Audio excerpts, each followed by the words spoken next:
तो वशिष्ठ मुनि आगे बोलते हैं कि वो इंसान जिनको ये गुण हैं, ओके, जो भी अभी तक बताया गया था ये 4 द्वारपालों का, वो क्वालिफाइड है ये सुनने के लिए जो मैं अभी आगे बोलने वाला हूँ। ओके, तो हे राम, तुम तो हो ही क्वालिफाइड। क्या है ना कि आ, जो इंसान मोक्ष के लिए तैयार है, रेडी है, ओके, वही इस ज्ञान को सुनने की चाह रखेगा, है ना। लेकिन ओके, वो ऐसे कहा गया है कि ये जो ग्रंथ है, ये जो भी ज्ञान अभी मैं बोलने वाला हूँ, वो उसको भी मोक्ष देगा। ओके, जो ये पढ़ता है चाहे उसको मोक्ष की इच्छा ना भी हो, ठीक है। जैसे कोई इंसान सो रहा है, अब उसकी आंखें बंद है, राइट, आंखें बंद है तो उसको तो रोशनी की चाह नहीं है ना। लेकिन अगर आंखें बंद है, उसके आंखों के सामने रोशनी लेके आ गए तो उसको तो आंखों में वो आएगा ही रोशनी, राइट। तो ये अंधकार में अगर दिया लेके गए तो अंधकार ना भी चाहते हुए दिया वो अंधकार को बुझाता है, ख़त्म करता है, ठीक है। तो जैसे कोई कोई अंधेरे में रस्सी दिखाई दी तो सांप का डर लगा, है ना। एक होता है ना मिसअंडरस्टैंडिंग कि शायद वो सांप है, तो डर लगता है। लेकिन जैसे ही थोड़ा सा रोशनी आया और देखा कि तो सांप नहीं, रोशनी में तो रस्सी है, ओके, वैसे ही इस ग्रंथ को स्टडी करने के बाद ओके, लोग अपने दुख से और जो संसार में बार बार आना पड़ता है उससे भी उनको मुक्ति मिल जाएगी। इस ग्रंथ में 32,000 कपलेट्स हैं। कि तो जो फर्स्ट सेक्शन है उसको कहते हैं वैराग्य प्रकरणम, मतलब वैराग्य के ऊपर एक उसका विषय है। ओके, ये क्या करता है, वो इस पृथ्वी पे, इस दुनिया में जो जीवन का सही नेचर है, जो स्वभाव है, ओके, वो उसके बारे में ये ज्ञान देता है। ओके, तो ये भाग को स्टडी करने के बाद हृदय में पवित्रता आती है। ओके, इस सेक्शन में 1500 कपलेट्स हैं। नेक्स्ट सेक्शन है उसको कहते हैं मुमुक्षु व्यवहार प्रकरणम, मतलब एक खोजी का क्या बर्ताव होना चाहिए मोक्ष के लिए। इसमें 1000 कपलेट्स हैं और इसमें कोई खोजी के क्या क्वालिफिकेशंस हैं, क्या गुण होने चाहिए, वो डिस्क्राइब किया हुआ है। उसके बाद आता है उत्पत्ति प्रकरणम, क्रिएशन, निर्माता के ऊपर एक सेक्शन है जिसमें 7000 कपलेट्स हैं। इसमें बहुत ही इंस्पायरिंग स्टोरीज हैं जिसके मदद से हम जो सत्य है वहाँ तक पहुँच सकते हैं, वो सत्य को दर्शाता है स्टोरीज के द्वारा, ठीक है। और ये भी जानने में आता है, समझ में आता है कि ये जो हमारे मन में आइडियाज़ हैं जो सच नहीं है, सत्य नहीं है, ओके, ये चीज़ों का या खुद के बारे में, ओके, ब्रह्मांड का जो है, ब्रह्मांड तो कभी क्रिएट हुआ ही नहीं है, ओके, तो उसके बारे में थोड़ा सा पर्दाफाश करता है। उसके बाद है स्थिति प्रकरणम, एग्जिस्टेंस, अस्तित्व के ऊपर सेक्शन है जिसमें 3000 कपलेट्स है। तो वापस ये स्टोरीज के द्वारा, कहानियों के द्वारा ये सत्य बताता है कि इस दुनिया में एग्जिस्टेंस क्या है, ओके, और उसके नीचे उसके ऊपर क्या है। उसके बाद है उपसंति प्रकरणम, सेसेशन, नष्ट होने का जो प्रक्रिया है, उसमें 5000 कपलेट्स हैं। ये सुनने के बाद जो हमारे मन में गलत धारणा बनी हुई है इस दुनिया के बारे में वो नष्ट होती है, खत्म होती है, ओके। और उसके बाद एक हल्का सा ट्रेस रहता है अज्ञान का। और लास्ट में निर्वाणा प्रकरणम, मोक्ष के ऊपर एक सेक्शन है जिसमें 14500 कपलेट्स है, सबसे बड़ा है, ओके। इसको अच्छी तरह से स्टडी करके समझ लेने से क्या होता है कि हमारा जो बेसिक इग्नोरेंस है, अज्ञान है, ओके, वो नष्ट होता है। और जितने भी हमारे भ्रम हैं या फिर वो हेलुसिनेशंस हैं, ओके, वो शांत होते हैं। उसके बाद कंप्लीट टोटल मोक्ष मिलता है। ठीक, तो उसके बाद ये फिजिकल बॉडी होते हुए भी इसमें हम जीते हैं जैसे कि हम उससे फ्री हैं, मुक्त हैं। कोई क्रेविंग्स, ना कोई राग है, ना कोई द्वेष है, ना डिज़ायर्स है, इच्छाएं हैं, ना अटैचमेंट है, ना ही उसके प्रति कोई द्वेष भी है। ठीक, तो वो इंसान ये जन्म मरण के चक्कर से मुक्त होता है। इसी समय, इसी क्षण उसका ईगो शांत होता है, उससे फ्री होता है और वो अनंत शक्ति चेतना से एक होता है। तो जैसे कहते हैं, कंटिन्यू करते हैं कि जो इस ज्ञान की बीज बोता है इस ग्रंथ का, वो जल्द ही उसको सत्य का आभास होता है और वो उसका फल उसको मिलता है। हालांकि है तो वो ह्यूमन बीइंग ही, इंसान ही, ठीक है, लेकिन वो सत्य को स्वीकार कर पाता है। ठीक है, अगर ये नहीं किया तो देखो भगवान खुदा के भी बोलेंगे ना तो भी इसको आप रिजेक्ट कर दोगे। ओके, तो एक जवान, एक बालक है, ओके, उसके भी शब्दों को स्वीकार करना चाहिए अगर वो ज्ञान के शब्द हैं तो। ओके, नहीं तो अगर ब्रह्मा भी ऐसे आके तुमको शब्द बोले जिसमें ज्ञान ना हो, उसको आपको रिजेक्ट करना पड़ेगा। ओके, वो इंसान जो इस ग्रंथ पे जो एक्सपोज किया हुआ है, लिखा हुआ है, वो सुनता है और उसके ऊपर मनन करता है, ठीक, उसको अनंत ज्ञान मिलता है और उसको एक दृढ़ता भी आती है, अंदर से कन्विक्शन आता है और उसके जो चेतना में एक शांत, ओके, शांत मन का उसको आता है अनुभव, कि जिसमें कोई डिस्टर्बेंस ना हो। ओके, और वो जल्द ही एक मुक्त, जैसे ऋषि होते हैं वैसे उसको वो बन सकता है।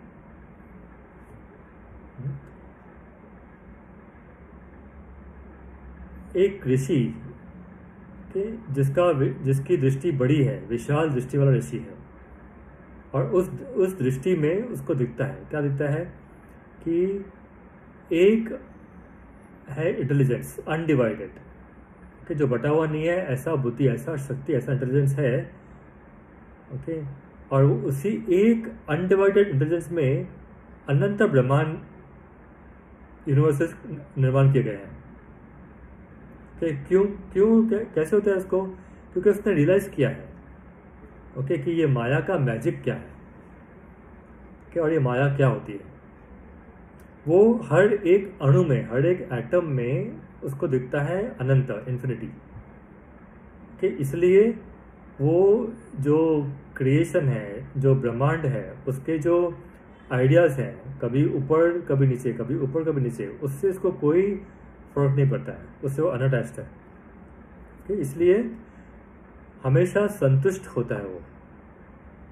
ओके, बिना किसी प्रयत्न के लिए कि जो आया, ओके, उससे वो हमेशा संतुष्ट भी रहता है, ना ही उसको रिजेक्ट करता है।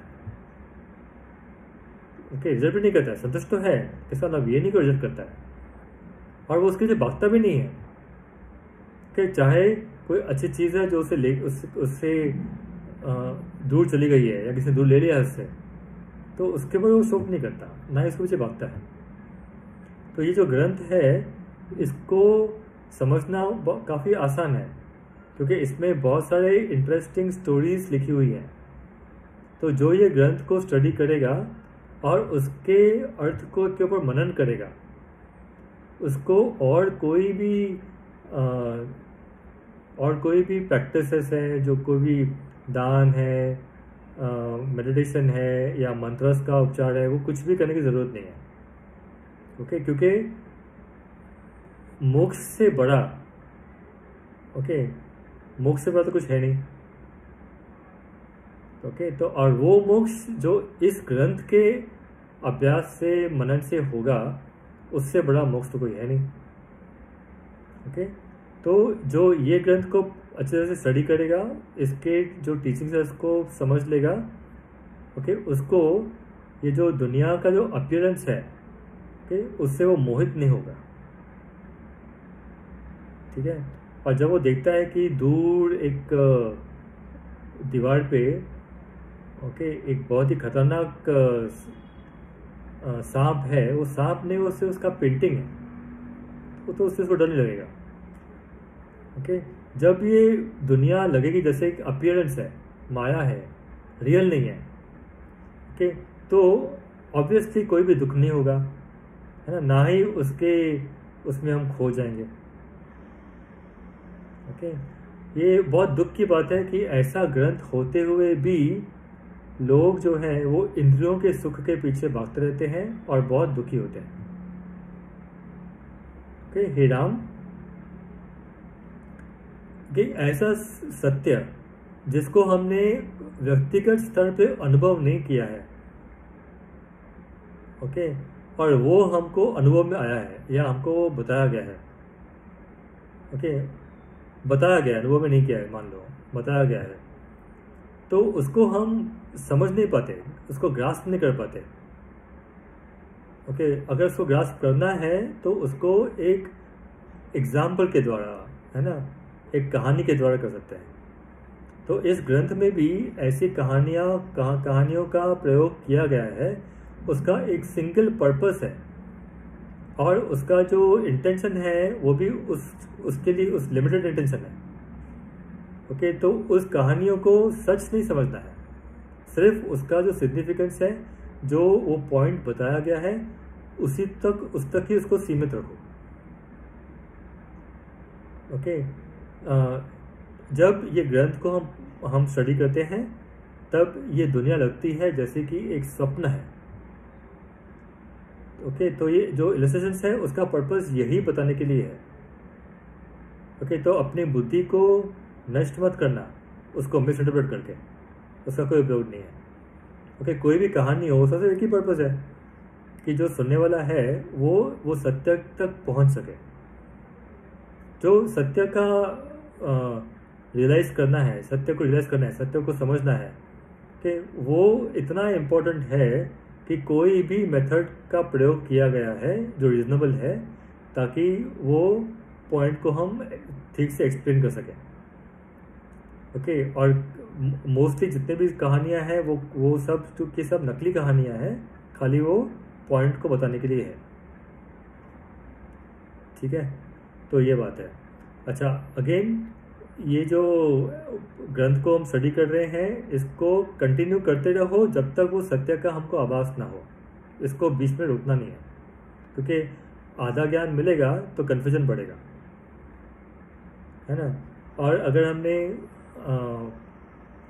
सुप्रीम पीस को रियलाइज नहीं किया, है ना, अनंत शांति को रियलाइज नहीं किया, उसके अस्तित्व को, ओके, अपने हृदय में, राइट, और जो भी दुनिया है वो इमेजिनरी है, वो सत्य नहीं है, वो रियल नहीं है, राइट, वहाँ तक नहीं पहुँचे तो ज्ञान हो जाएगा इम्परफेक्ट और लॉजिक हो जाएगा गलत।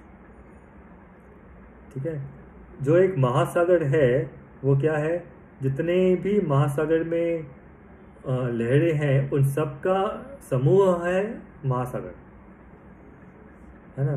वैसे ही एक डायरेक्ट एक्सपीरियंस जो है, ओके, वही एक आधार है सब प्रूफ्स का। मेरे को एक्सपीरियंस है तो प्रूफ की ज़रूरत नहीं है ना। तो डायरेक्ट एक्सपीरियंस अगर मिल गया तो वो बेस्ट है। और वो कैसे मिलेगा, ये यहाँ पे ग्रंथ को स्टडी करके, वो इंटेलिजेंस को एक्सपीरियंस करके। ठीक है, ओके, तो जो मूल है वो क्या है, एक एक्सपीरियंसिंग इंटेलिजेंस है, जो ऐसी बुद्धि जो अनुभव कर रही है, ओके, और वो खुद ही बनता है, जो वो बुद्धि जो है वो खुद ही मैं बनता हूँ, वो खुद ही अनुभव भी बनता है, और जो अनुभव कर रहा है वो भी बनता है। ठीक है, तो एक्सपीरियंसिंग जो करने वाले हैं वही फैक्ट है। लेकिन जब समझ में नहीं आता है ना उस स्थिति पे, ये एक्सपीरियंस को लगता है कि कोई तो और कर रहा है, मैं नहीं कर रहा। ठीक है, ज्ञान क्या है, ज्ञान वो है जो मुझे इंक्वायरी करनी है, मुझे जानना है। ठीक है, और जानने की जो इंटेंसिटी है उसी को कहते हैं ज्ञान। ओके, और एक ऐसा चेतना उसके अंदर से चमकता है जो एक ही है सब जगह पे, अनडिवाइडेड। ठीक है। अच्छा, जैसे हवा में, ओके, हवा में मूवमेंट निमित्त है, उसके अंदर है, ओके, वैसे ही जो दुनिया का मैनिफेस्टेशन है, जो दिखता है, ओके, वो भी निमित्त है, वो भी है ऑलरेडी हमारी चेतना के अंदर। जैसे हवा में मूवमेंट है, वैसे चेतना में, हाँ, चेतना में एक्सपीरियंस करने की क्षमता है, ओके। और जो मन एक्सपीरियंस कर रहा है, परसीव कर रहा है, ओके, अज्ञान की वजह से वो सोचता है कि मैं ये हूँ, मैं वो हूँ, ओके, मैं ये ऑब्जेक्ट हूँ या मैं वो इंसान हूँ, और इसलिए वो बन जाता है। अगर मैं बोलूँ कि मैं एक इंजीनियर हूँ, ओके, तो वो सोचते ही मैं वो बन जाता हूँ, और वैसे ही मेरे जीवन में अनुभव ऐसे होते हैं, ओके।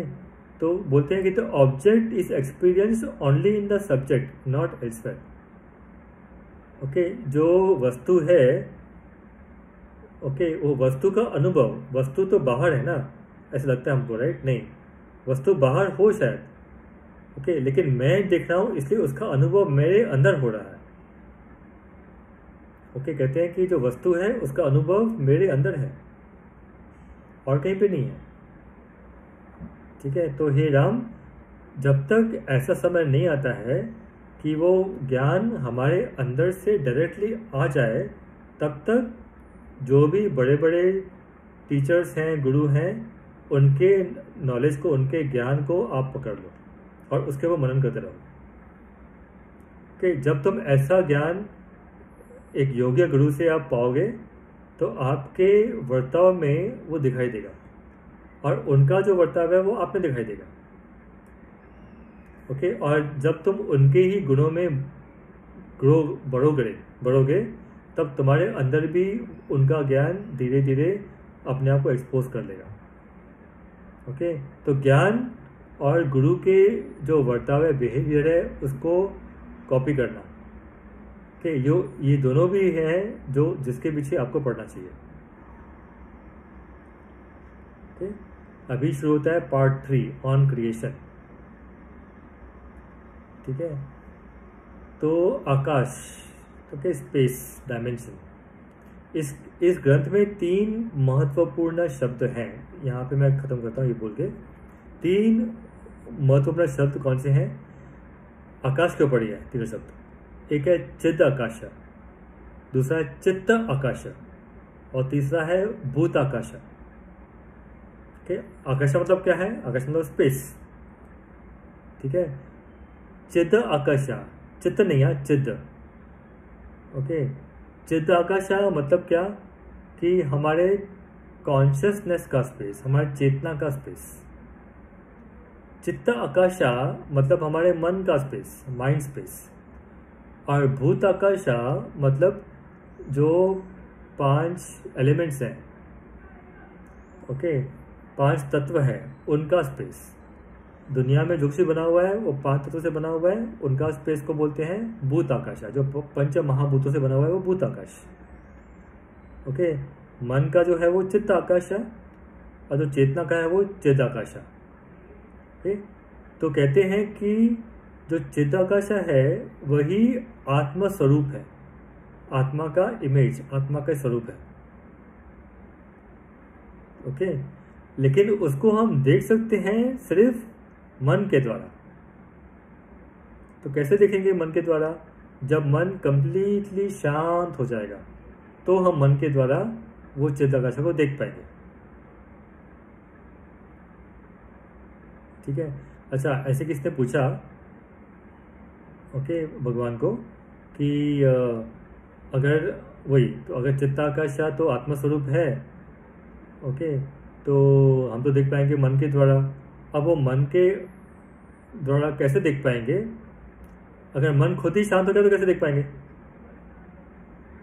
ठीक है। तो भगवान ने कहा, अगर हमने आकाश को लिया एज एन एग्जाम्पल, ओके, तो वो 3 वैरायटी का है, चिदाकाशा, चित्ताकाशा, भूताकाशा, ओके।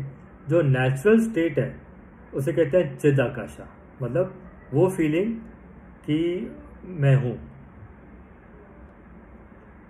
ओके, ठीक है। तो चित्त आकाशा से मैं हूँ का फीलिंग आता है, तो वो है चित्त आकाशा बन गया, चित्त का आकाश। ओके, और जैसे चित्त आकाशा एक्सपांड होता है तो वो भूत आकाशा, तो वो पंच महाभूत का शेप ले लेता है, साइज ले लेता है, तो वो हो जाता है भूत आकाशा। ओके, तो जब चित्ताकाशा, ओके, जो चित्ताकाशा मतलब क्या, मन का, हाँ, जो जो मुझसे ही निर्माण हुआ है, जो मैं हूं के से निर्माण हुआ है। ओके, वो चित्ताकाश को देख नहीं पाएगा। तो चित्त ऊपर है, चित्त और भूत आकाशा, तो जो बीच का पार्ट है चित्त आकाशा, वो चित्त आकाश को देख नहीं पाएगा, वो देख कर पाएगा किसको, भूत आकाशा को। ठीक है। ओके, लेकिन जैसे ही वो मन के अंदर के आकाश को, जो भूत आकाश का, वो छोड़ता है, ओके, धीरे धीरे छोड़ता है, तो वो उसका जो दृष्टि है वो जाता है चित्त आकाशा की ओर। ओके, और वहां पे वो चिन्मय हो जाता है, शुद्ध चेतना। ओके, तो मन का शांत होने का मतलब क्या है कि मन जो है वो भूत आकाशा को देख रहा है, तो भूत आकाशा को देखना उसे बंद कर दिया, अपने आप में लीन हो गया, और फिर इसको चित्त आकाशा दिखाई दिया। ठीक है, और जब ये होता है तब वो नेचुरल स्टेट आता है, हाँ, वो चिन्मय का। ठीक है, तो आकाशा का एक बेटर होगा ट्रांसलेशन बोला डायमेंशन, इंग्लिश में डायमेंशन। ओके, तो वही अनंत चेतना है, वही इन्फिनिट कॉन्शियसनेस है। ओके, जो चित्ताकाशा भी है, चित्ताकाशा भी है, भूताकाशा भी है। ओके, जब हम आध्यात्मिक स्पिरिचुअल दृष्टि से देखते हैं तो वो है चित्ताकाशा, जो मन से देखते हैं तो चित्ताकाशा, और जो फिजिकल वर्ल्ड में देखते हैं तो वो भूताकाशा। ठीक है, तो इसके बाद शुरू करते हैं वशिष्ठ मुनि कि इसका आगे का क्रिएशन का सीक्रेट क्या है। ओके, वो हम कल देखेंगे।